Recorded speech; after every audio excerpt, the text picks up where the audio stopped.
Vamos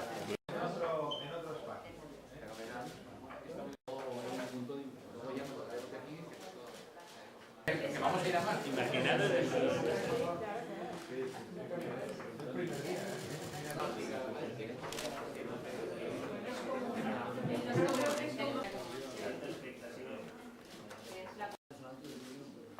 Eso sabe todo el mundo, pero el responsable es para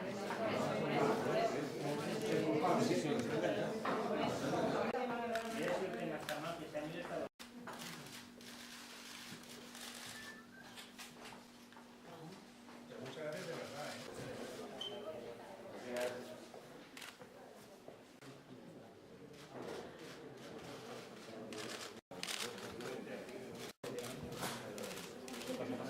Voy a ponerme aquí, chicos, ¿puedo?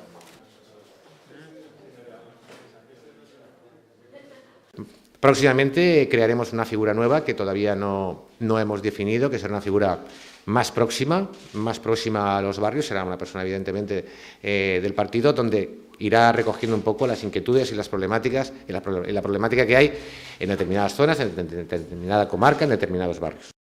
Los tres podemos decir que estamos muy ilusionados, igual que el resto del partido. La situación del Partido Popular en la Comunidad Valenciana, por los últimos datos que tenemos en este momento, si extrapolamos la última encuesta del CIS, nos daría al Partido Popular de la Comunidad Valenciana el mejor resultado de la historia, nos dejaría a 22 puntos del Partido Socialista.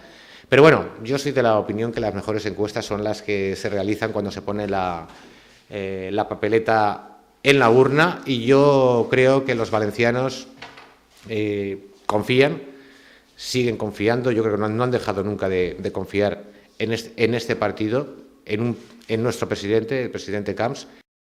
Nosotros estamos para servir a los ciudadanos. El Partido Popular es, creo yo, parte de la solución de los problemas de los ciudadanos, y evidentemente el Partido Socialista es el problema que tienen en este momento los ciudadanos de la Comunidad Valenciana y de España.